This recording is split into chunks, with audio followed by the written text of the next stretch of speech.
In 1941, Germany believed it had already mastered modern warfare. Its armies had crushed larger enemies through speed, discipline, and experience. Across the Atlantic stood an opponent that looked untested, poorly trained, and easy to underestimate. Then strange reports began to appear. Production numbers that seemed impossible. Ships, aircraft, and tanks being built faster than they could be destroyed. German planners dismissed them as exaggeration. Early battles seemed to confirm their confidence. American troops stumbled. Equipment was abandoned. The illusion of superiority felt safe, but that illusion didn't last. What if those early failures were not weakness, but part of a system designed to learn faster than it lost? When did Germany realize it wasn't fighting an army shaped by tradition, but an industrial force that could replace everything it sacrificed? In 1941, Germany represented the gold standard of modern warfare. Its army was the product of a long Prussian tradition that prized professionalism, discipline, and tactical excellence. Blitzkrieg had proven devastatingly effective. Fast-moving armored formations, coordinated with infantry and air power, delivered rapid victories that stunned the world. From Poland to France, German commanders learned the same lesson again and again. Superior quality defeated inferior numbers. This belief shaped how they viewed America. The U.S. Army in 1941 looked unimpressive by comparison. It was relatively small, inexperienced, and unevenly equipped. Many of its tanks were thin-skinned and obsolete. Its officers were competent but untested, having gone more than a generation without large-scale combat. To German eyes, this was not the foundation of a serious military threat. It looked like proof that material wealth could not replace martial tradition. The first cracks in that confidence appeared far from the battlefield, inside intelligence offices in Berlin. German analysts began reviewing shipping manifests, industrial reports, and intercepted economic data from the United States. The numbers were absurd. American shipyards, some of them nearly dormant before the war, were producing Liberty ships at a pace that seemed to defy physics. Vessels that took European yards half a year to build were being assembled in weeks. In one infamous case, a Liberty ship was completed in just over 4 days. Then came the aircraft reports. Factories like Ford's Willow Run plant were producing B-24 Liberator bombers as if they were automobiles. German intelligence was told that America was building more heavy bombers in a single month than Germany produced in an entire year. Analysts assumed it had to be propaganda. And then there were the tanks. German panzers were treated as armored knights, carefully engineered, tactically precious, and difficult to replace. American M4 Shermans were different. They rolled off automobile-style assembly lines, standardized, rugged, and deliberately expendable. He reported figures were staggering. Tens of thousands of tanks, with more arriving constantly. By war's end, over 50,000 Shermans would be built. Slowly, reluctantly, German analysts confirmed the data. It was real. America was not building an army. It was building an avalanche of steel. And for the first time, German planners began to sense that the mathematics of war itself might be changing. The first direct clash between German and American ground forces seemed, at least for a moment, to validate everything the German High Command believed. In February 1943, in the rugged terrain of the Kasserine Pass in Tunisia, inexperienced American troops met hardened German veterans, face to face for the first time. The result was a disaster. American units were green, poorly coordinated, and led by officers who had never commanded troops under fire. German forces, many of them veterans of North Africa and the Eastern Front, exploited these weaknesses with ruthless efficiency. American lines collapsed. Units retreated in confusion.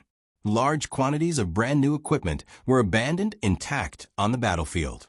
Tanks, artillery pieces, trucks, all left behind for German soldiers to inspect at their leisure. To German eyes, the scene was almost comforting. This was the enemy they had expected to face. Soft, disorganized, lacking combat instinct. German soldiers who had survived Stalingrad or the brutal tank battles of the Eastern Front found the Americans almost laughable by comparison. The Russians, in their view, were something else entirely: fanatical, relentless, willing to absorb unimaginable casualties and keep coming. The Americans, by contrast, appeared cautious, hesitant, and, as some German reports put it, lacking fanatical determination. From this single battle, German commanders drew a dangerously comforting conclusion. Yes, the Americans had enormous amounts of material, an absurd amount of it, but they did not know how to fight. Their soldiers wasted equipment. Their officers panicked under pressure. The superiority of the German soldier, his training, discipline, and battlefield intuition, would easily offset American numbers. This was the critical error. What the Germans mistook for structural weakness was, in reality, the early phase of a learning curve. The American army was not collapsing. It was absorbing lessons at industrial speed. Kasserine did not expose a broken system. It exposed a system designed to fail, adapt, and return stronger. And that difference between a force that could not afford mistakes and one that could would soon prove decisive. The belief in German superiority survived North Africa and even the hard fighting in Italy. American forces were improving, learning fast, but the war still looked balanced. That illusion shattered after June 6, 1944. The true German realization did not come from the heroism on the beaches of Normandy, though that courage was undeniable. It came in the days and weeks afterward, as German commanders tried to understand what kind of enemy they were now facing. What stunned them was not bravery, but scale and method. In European warfare, artillery was precious. Shells were conserved. Fire missions were calculated carefully. Every round mattered. The Americans operated under a completely different philosophy. When an American platoon encountered a single German machine gun position in the hedgerows, they did not attempt a risky frontal assault or an intricate flanking maneuver. They called for fire. First came company mortars. If that failed, battalion mortars. Then divisional artillery. Entire batteries of 105 millimeters guns unleashing barrages that, in minutes, fired more shells than a German unit might receive in a week. If resistance continued, air power followed. Fighter bombers arrived with rockets and bombs. Near the coast, naval gunfire erased entire sections of terrain with shells the size of small cars. To German officers watching this unfold, it looked wasteful, cowardly. Proof they believed that American infantry lacked basic soldierly skill. But they could not ignore the results. The method worked. American units advanced steadily, suffering far fewer casualties than comparable German assaults. German defenders, meanwhile, were being ground down, killed, exhausted, or left without ammunition and replacements. This reflected a deeper divide. German logistics were built on sufficiency. Deliver the minimum needed, waste nothing. American logistics were built on abundance. Supply dumps in Normandy contained mountains of ammunition, fuel, spare parts, food, and equipment. So much that German intelligence officers initially thought the reports were exaggerated or insane. But abundance meant momentum. American units never stopped. They could fight day and night, continuously, without pausing to conserve resources. They could afford to destroy a hedgerow to eliminate a single threat because there were always more shells on the way. For the first time, German commanders began to understand that they were not fighting an army shaped by tradition, but one shaped by industrial logic. And that logic was relentless. By late July 1944, the fighting in Normandy had settled into a grinding stalemate. The hedgerows slowed movement, and German defenses, though strained, still held. What followed was not a traditional battle in the European sense, but something closer to an industrial procedure. The Americans called it Operation Cobra. The breakout began with destruction on an unprecedented scale. Thousands of heavy and medium bombers carpet-bombed a narrow section of the German front, pulverizing entire defensive divisions in minutes. One of Germany's elite panzer formations was effectively erased as an organized force before American ground troops even advanced. Survivors were found days later, miles from a battlefield, wandering in shock, unable to speak. Then came the breakthrough. American armored divisions surged through the gap at full speed. They did not pause to eliminate every pocket of resistance. Strong points were bypassed, left for infantry and air power to neutralize later. The priority was momentum. Columns advanced 50 to 60 miles in a single day, distances that, in German operational thinking, would normally take days or even weeks. The German response followed familiar doctrine. They attempted to regroup, concentrate armor, and launch a counterattack. But the battlefield had changed. German columns assembling for combat were detected and destroyed before they reached the front. American fighter bombers, guided by radio calls from observers on the ground, tore apart moving units with ruthless efficiency. The classic German maneuver never had a chance to form. This was the moment of no return. German commanders began reporting not defeat, but disintegration. Every engagement cost Germany irreplaceable tanks, fuel, and trained crews. Every delay only allowed the American system to apply more pressure. The war was no longer being fought at the speed of marching men and horse-drawn wagons.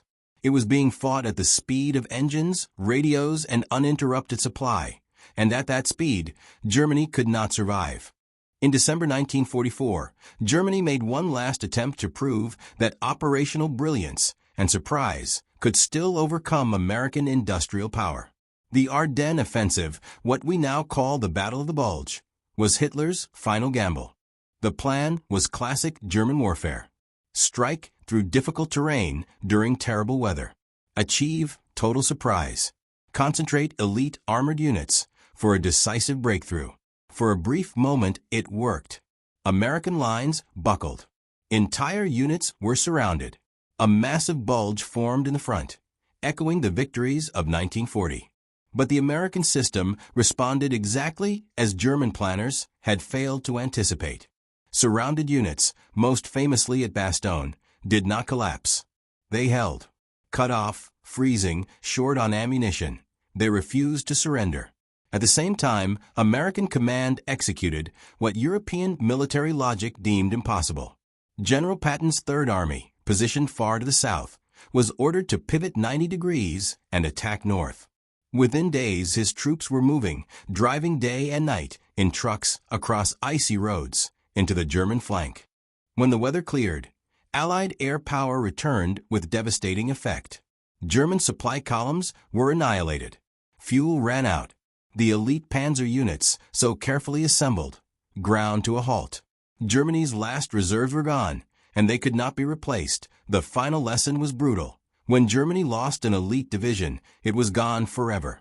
When America suffered losses, the system replaced them. The outcome was no longer in doubt. There was no single day when Germany realized America was built different. There was a sequence of shocks.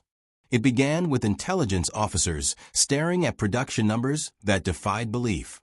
It continued with commanders in Normandy watching entire defensive positions erased by overwhelming firepower. It culminated in the Ardennes, when Germany's last, brilliant gamble failed against an enemy that could absorb shocks indefinitely. Germany came to understand that it was not fighting individual soldiers, it was fighting an armed economy. A logistical system without historical precedent.